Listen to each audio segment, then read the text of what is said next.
അങ്ങനെ നമ്മളെക്കാട്ട് ഉപരി അല്ലെങ്കിൽ എന്നെക്കാൾ ഉപരിയും ചുറ്റുള്ളവരുടെ ചോദ്യങ്ങളും സ്ട്രെസ്സും പ്രഷറും ഒക്കെ കാരണം എൻ്റെ 15-ാം വയസ്സിൽ ഞാൻ പോയി ഡോക്ടറെ കണ്ടു.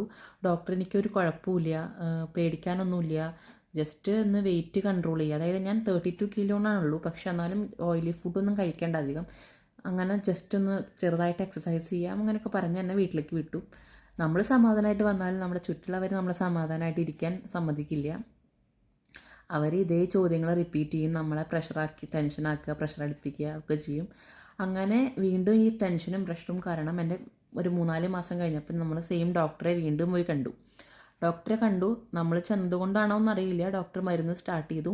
ഒരു 3-4 മാസം മരുന്ന് കഴിച്ചു. അപ്പോൾ വൈറ്റമിൻ ടാബ്ലറ്റ്സാണ് ഡോക്ടർ എഴുതുന്നത് മൊത്തം. അപ്പോൾ ഫാർമസിയിലെ ചേട്ടൻ ഞങ്ങളോട് പറഞ്ഞത് നിങ്ങൾ കുറച്ചും കൂടി വെയിറ്റ് ചെയ്യൂ, അല്ലാണ്ട് ഇത്രയും വൈറ്റമിൻ ടാബ്ലറ്റ്സ് കഴിക്കേണ്ട എന്നുള്ള രീതിയിലാണ് ആൾ സംസാരിച്ചത്. സോ ഞാൻ വെയിറ്റ് ചെയ്യാൻ തീരുമാനിച്ചു. അങ്ങനെ ഞാൻ വെയിറ്റ് ചെയ്തു. എൻ്റെ 10th എക്സാം കഴിഞ്ഞു. അത് കഴിഞ്ഞ വെക്കേഷനാണല്ലോ. വെക്കേഷന് നമ്മൾ ഈ റിലേറ്റീവ്സിനെ കാണാനുള്ള സാധ്യത വളരെ കൂടുതലാണ്. അവർ വീണ്ടും ഇതേ ചോദ്യം ചോദിച്ചു, നമ്മളെ വീണ്ടും ടെൻഷനാക്കി തുടങ്ങി. അങ്ങനെ നമ്മൾ വേറെ ഡോക്ടറെ പോയി കണ്ടു. ഒരു ഗവൺമെൻറ് ഹോസ്പിറ്റലിൽ ഒരു ഡോക്ടറെ കണ്ടു. നമ്മൾ ഈ പ്രീവിയസ് ആയിട്ട് ട്രീറ്റ്മെൻറ്റ് എടുത്ത ഹിസ്റ്ററി ഒക്കെ പറഞ്ഞപ്പോൾ ഡോക്ടർ സത്യം പറഞ്ഞാൽ ചിരിക്കുക ചെയ്തത്. ഇത്രയും ചെറുപ്പത്തിൽ എന്തിനാണ് നിങ്ങൾ പോയി ഡോക്ടറെ കണ്ടത്?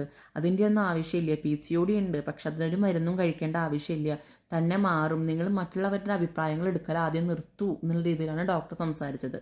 ഡോക്ടർ ഒരു മരുന്നും എഴുതില്ല. പക്ഷേ എന്നോട് ആൾ പേഴ്സണലി എന്നോട് പറഞ്ഞത് ഞാൻ കുറച്ച് വെയിറ്റ് കൂടിയ സമയം കൊണ്ട് ആ വെയിറ്റ് കുറയ്ക്കുക, അതുപോലെ തന്നെ ചെറുതായിട്ട് എക്സസൈസ് ചെയ്യുക, ഫുഡ് കൺട്രോൾ ചെയ്യുക, ടെൻഷൻ അടിക്കാതെ ഇരിക്കുക, മറ്റുള്ളവർ പറയുന്നത് കാര്യമാക്കാതെ ഇരിക്കുക, നിനക്ക് മാറ്റം വരുമെന്ന് ആളെന്നോട് ഉറപ്പ് തന്നു. എന്നിട്ടും മാറ്റം വന്നില്ല. ഒരു വർഷം കൂടി കഴിയട്ടെ, മാറ്റം വന്നില്ലെങ്കിൽ നമുക്ക് മരുന്ന് സ്റ്റാർട്ട് ചെയ്യാം, ഇപ്പോൾ അതിൻ്റെ ആവശ്യമില്ല എന്നുള്ള രീതിയിൽ ഡോക്ടറിനോട് സംസാരിച്ചത്. അങ്ങനെ ഞാൻ 6-7 മാസം എക്സസൈസ് ചെയ്തു. എൻ്റെ വെയിറ്റിൽ നല്ല ചേഞ്ച് വന്നു. വീണ്ടും ഞാൻ വെയിറ്റ് കുറഞ്ഞു. കറക്റ്റ് 8-9 മാസം ഞാൻ ഇതുപോലെ റുട്ടീൻ ലൈഫിൽ കൂടെ പോയപ്പോൾ എനിക്ക് മാറ്റം വന്നു. ഞാൻ പീരീഡ്സായി. ഫസ്റ്റ് ടൈം ഞാൻ പീരീഡ്സായി എൻ്റെ 16 വയസ്സിൽ. അപ്പോൾ ഞാൻ വിചാരിച്ചു, ദൈവമേ സമാധാനമായി, ചുറ്റുള്ളവരുടെ ചോദ്യങ്ങളൊക്കെ അവിടെ നിന്നുവല്ലോ എന്ന്. പക്ഷേ അത് വെറും തോന്നലായിരുന്നു.